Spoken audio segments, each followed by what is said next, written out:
Hello everybody and welcome to yet another episode from Shogun Auto House. As always, I'm your host Greg, and today we are going to take a trip down to Kimchi Land to review this Korean mark, the 2017 Kia Cerato K3. When the Cerato was launched back then, it came offered with two different model specifications, the 1.6 litre version as well as a more powerful 2.0 litre version.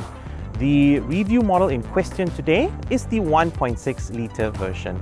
Without further ado, let's dive right in. The Kia Cerato was launched back in 2013 to replace the then Kia Forte, and this car came with more aggressive designs as well as more bells and whistles for their specifications.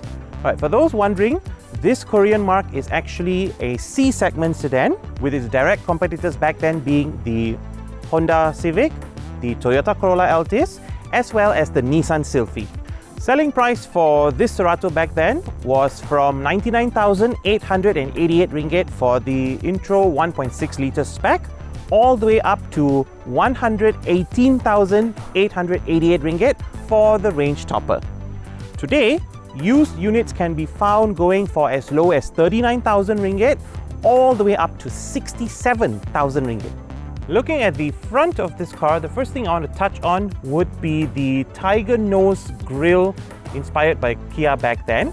Now this came honeycombed and also chrome line surrounding it. And if you look at the badge right here, this was actually Kia's previous badge. The badge has since changed. Now the other thing I also want to touch on would be the lights themselves.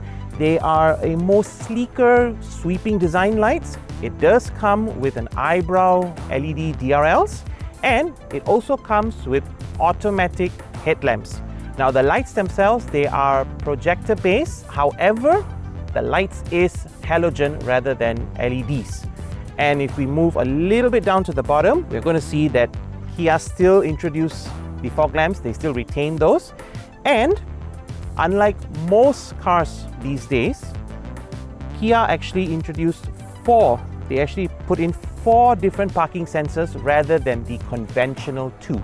One more thing note mentioning about this car is that it comes equipped with welcome and escort lights, and as an overall, it has a very clean and aesthetically pleasing look to complement it. Right, now when this car was introduced, it came equipped with dual tone 5-spoke rims and with a dimension of 215/45 rim 17. As we can all see, the owner has of course made changes and replaced them with rims of their own choice. When it comes to braking performance, Kia has not forgotten about this, and with that, the car came launched with front ventilated disc brakes, and for the rear, solid disc brakes.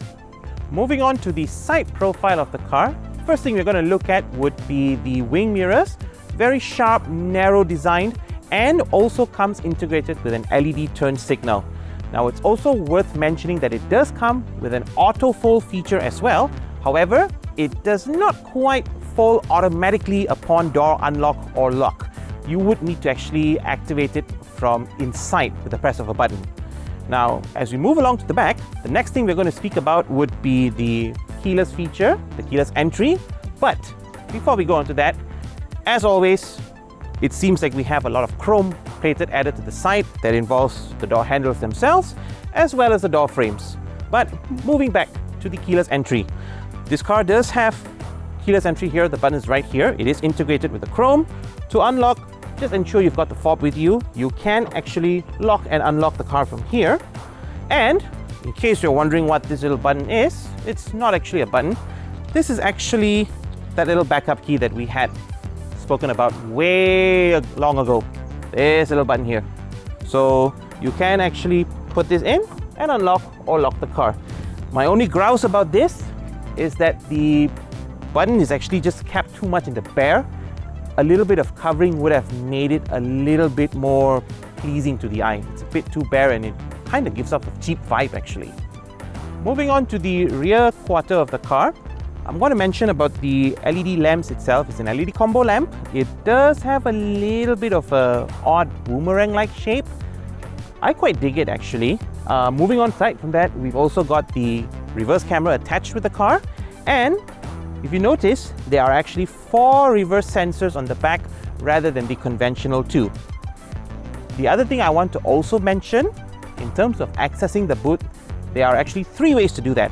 First, from the inside of the car. Second, from the button at the bottom. And third, remotely from the key.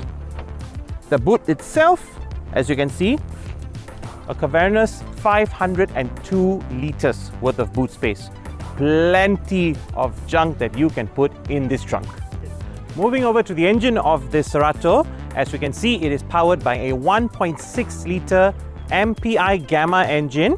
It's 4 cylinders, 16 valves, and it's a dual overhead cam engine.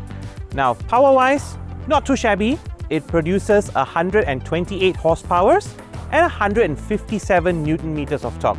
Pretty torquey actually. And in case you're wondering just how fast it can go, it can do the 0 to 100 sprint in under 12 seconds at a top speed rated at about 195 kilometers per hour. In terms of fuel efficiency, this car is rated at an estimate of 6.8 liters per 100 kilometers. The fuel tank itself can be up to 100 ringgit worth, which will take this car roughly about 400 to 450 kilometers in city driving. But I must mention though, this is really dependent on your driving styles as well as your driving environment. The car itself is also powered by a 6-speed automatic transmission. As we come into the inside of the Cerato, first thing we are of course going to touch about is on the safety specifications of this car. Safety is paramount, as the old saying goes, and Kia has not forgotten about this. With that being said, the car comes equipped with a few different specifications with this. That includes 6 airbags. The car itself is rated 5-star NCAP crash tested. It also comes with your everyday ABS, your EBD. It comes with hill start assist and also comes with brake assist. Granted, comparing to today's technology, that's only a fraction of the safety specifications offered in some cars today. But let's not forget folks, this car was launched back in 2013, so we're talking about 9 years ago. Still decently impressive for a car of that era. Moving over to the driver's perspective, we're going to start off with the dashboard of the car, the speedometer to be precise. Now this is actually a combination of old meets new, because while it does have the multi-LCD display that is, a display of the new settings in new vehicles, it still retains the old school analog gauges for the speedometer itself, the speed, the rev calculation, the petrol gauge, as well as the temperature gauge, all analogs. It's a combination of white and red, so a mix of both exclusivity as well as sporty aggressiveness. Not a bad combination. And moving over to the steering wheel, the wheel appears big because it is no flat bottoms like some of the others we may have seen. However, it is soft to the touch, it is leather wrapped, comes with a host of multifunction buttons, and the one feature that I absolutely love, and it's not easy to find this, good old paddle shifters. Yeah, and these paddle shifters, they feel real smooth to the touch. Now, one thing I like about these, they're actually attached to the steering wheel itself. So if you're using a paddle shifter, the good thing is your fingers can trace the shifters themselves. Neat feature to go with it. Now, with that being said, it is still a little bit on the bulky side, the entire steering wheel. My only grouse is that I wish it was a little bit smaller, a little bit flatter in the bottom so there's no thigh contact, and maybe with a different sort of leather wrapping. This one does feel a little bit on the cheap side. Now, moving on to the next section, which is going to be the dashboard of the car itself.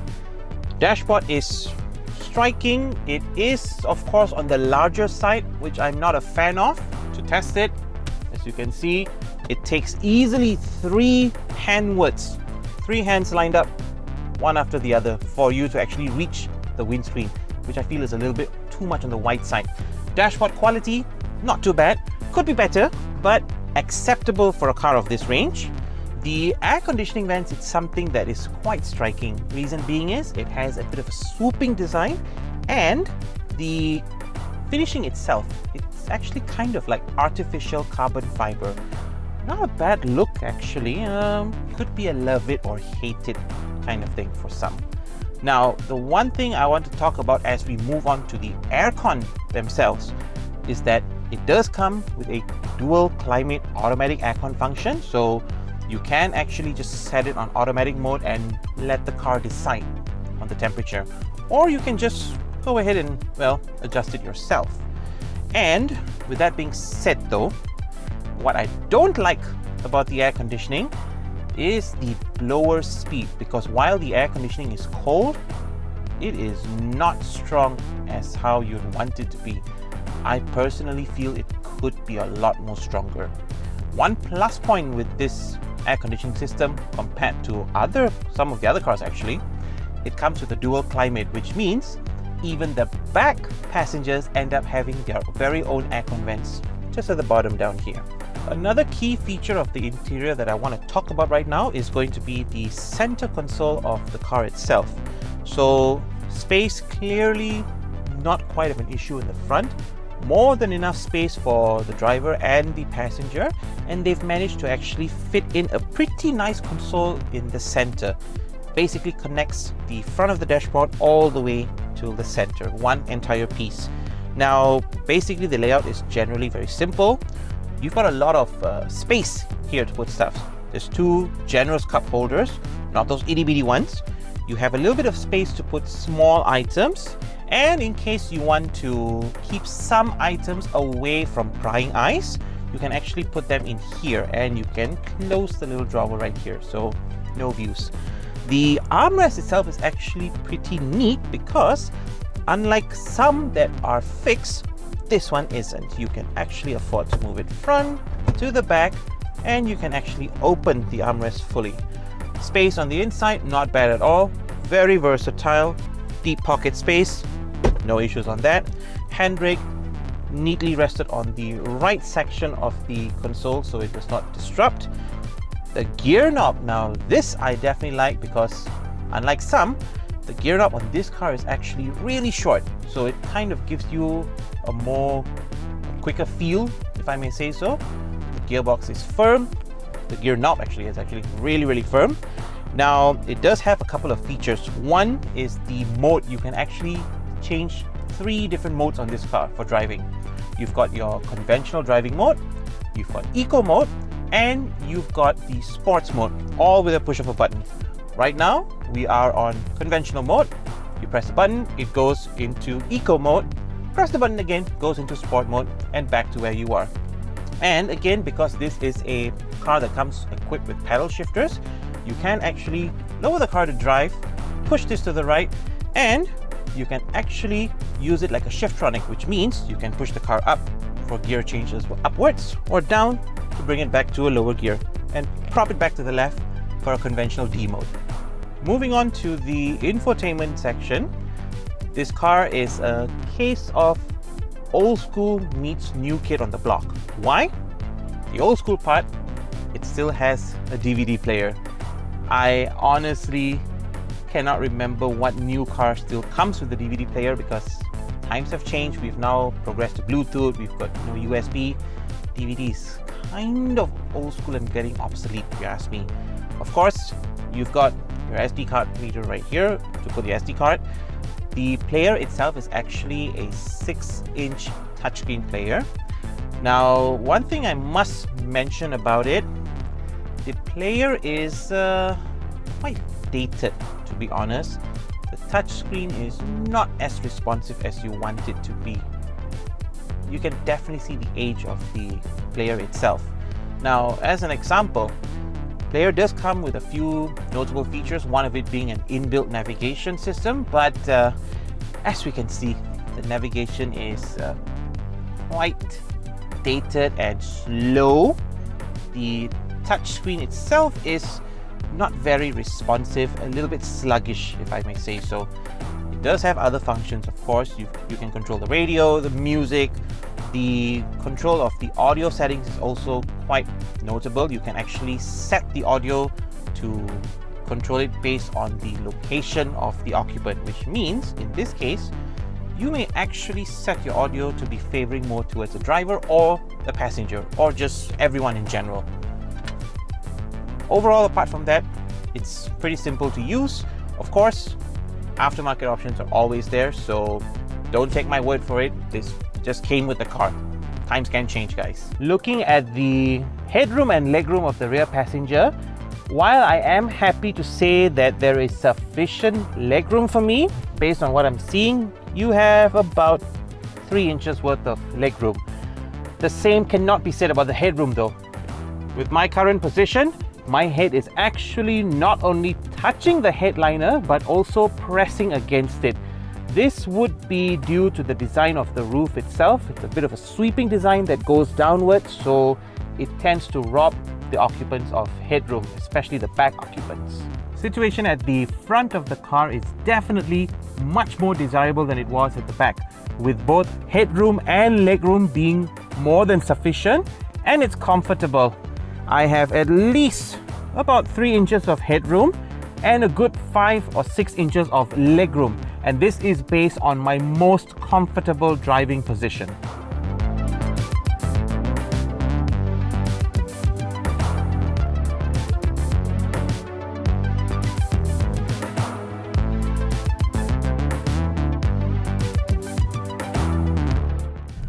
Now we are actually driving the kimchi car.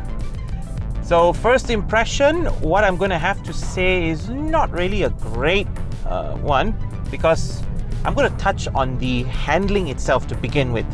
The handling is on the stiff side for the suspension, so it takes corners very well, sharp corners, no issues, but it sacrifices on comfort a little bit. So if you were to go on uneven roads or if you go over humps, you are definitely going to feel those. But in terms of handling, it is very nimble, very responsive, no complaints on that.